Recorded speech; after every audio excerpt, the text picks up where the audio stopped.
মেধাবী তরুণ এবং দক্ষ উদ্যমী জনশক্তির উপর ভর করে সেমিকন্ডাক্টর শিল্পই হতে পারে দেশের আরেক সম্ভাবনাময় অর্থনৈতিক গন্তব্য।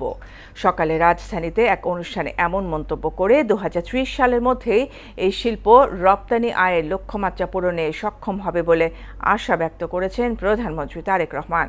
নানা প্রতিকূলতা আর সীমাবদ্ধতা পেরিয়ে দেশ এখন কৃষি, পোশাক শিল্প, প্রবাসী আয় ও ডিজিটাল সেবায় সফলতা দেখিয়ে চলছে বলেও মন্তব্য করেন সরকার প্রধান। তানজিদ ভুঁইয়ার প্রতিবেদন। বাংলাদেশকে বৈশ্বিক সেমিকন্ডাক্টর ও ডিপ টেক উদ্ভাবনের কেন্দ্র হিসেবে গড়ে তুলতে ন্যাশনাল সেমিকন্ডাক্টর সিম্পোজিয়াম অ্যান্ড বিইআর সামিটের আয়োজন করে খাত সংশ্লিষ্টরা। রাজধানীর তেজগাঁওস্থ নব থিয়েটারের এ অনুষ্ঠানে প্রধান অতিথি হিসেবে যোগ দেন প্রধানমন্ত্রী তারেক রহমান। অনুষ্ঠানে চিকিৎসা সরঞ্জাম, কৃষি প্রযুক্তি, প্রতিরক্ষা ব্যবস্থা, কৃত্রিম বুদ্ধিমত্তা, নবায়নযোগ্য জ্বালানি ও আধুনিক কলকারখানা পরিচালনা সহ সকল ক্ষেত্রে সেমিকন্ডাক্টর অপরিহার্যতা তুলে ধরেন প্রধানমন্ত্রী। প্রযুক্তির চরম উৎসুকতার এই সময়ে মোবাইল ফোন থেকে শুরু করে কম্পিউটার, চিকিৎসা সরঞ্জাম, কৃষি প্রযুক্তি, প্রতিরক্ষা ব্যবস্থা, কৃত্রিম বুদ্ধিমত্তা, রোবোটিক্স, ডাটা সেন্টার কিংবা নবায়নযোগ্য জ্বালানি, আধুনিক কলকারখানা কিংবা মহাকাশ স্যাটেলাইট, প্রত্যেকটা ক্ষেত্রে সেমিকন্ডাক্টর অপরিহার্য। সেমিকন্ডাক্টর শিল্পের জন্য ব্যবসা বান্ধব পরিবেশ সৃষ্টিতে সরকার নানা পরিকল্পনা বাস্তবায়নে কাজ শুরু করেছে বলেও জানান তিনি। এই মার্কেটে প্রবেশ করার জন্য বাংলাদেশের সামনে একটা অপার সম্ভাবনা এবং সুযোগ বিদ্যমান।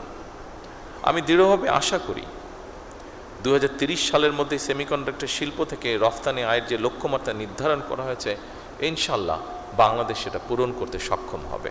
সেমিকন্ডাক্টর শিল্প তৈরির সকল কাঁচামালের উপরে সব ধরনের ট্যাক্স বা শুল্ক প্রত্যাহার করা হয়েছে। একই সঙ্গে নতুন উদ্যোক্তা উদ্ভাবন বাস্তবায়নের জন্য সরকার প্রথমবারের মতন বছরে ৫০০ কোটি টাকার স্টার্ট আপ অনুদানও রেখেছে। ২০৩০ সালের মধ্যে সেমিকন্ডাক্টর শিল্প রপ্তানি আয়ের নির্ধারিত লক্ষ্যমাত্রা পূরণে সক্ষম হবে বলেও আশা ব্যক্ত করেন তিনি। আমাদের সামনে নিঃসন্দেহে বহুমাত্রিক চ্যালেঞ্জ আছে, দক্ষতার হয়তোবা ঘাটতিও আছে, ক্ষেত্র বিশেষে ল্যাবের সীমাবদ্ধতা আছেই, বিনিয়োগেরও হয়তো সীমাবদ্ধতা আছে, আন্তর্জাতিক বাজারে কঠিন প্রতিযোগিতাও রয়েছে। তবে সকল সীমাবদ্ধতাকে অতিক্রম করে এগিয়ে যাওয়ার অদম্য ইচ্ছাই কিন্তু আমাদের রয়েছে। আপনাদের সেই অদম্য ইচ্ছাকে কাঙ্ক্ষিত লক্ষ্যে পৌঁছে দেবার জন্য সাধ্য এবং সামর্থ্যের সবটুকু দিয়ে ইনশাল্লাহ বর্তমান সরকার আপনাদের পাশে রয়েছে এবং থাকবে। নানা প্রতিকূলতা সত্ত্বেও দেশ কৃষি, শিল্প, প্রবাসী আয় ও ডিজিটাল সেবায় সফলতা দেখিয়ে চলছে বলেও জানান সরকার প্রধান।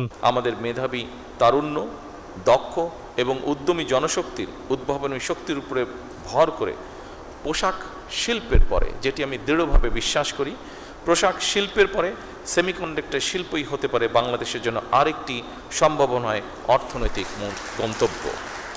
পরে সামিটে অংশ নেয়া বিভিন্ন দেশের নানা উদ্ভাবনী স্টল ঘুরে দেখেন তারেক রহমান। তানজিদ ভুঁইয়া, মোহনা সংবাদ, ঢাকা।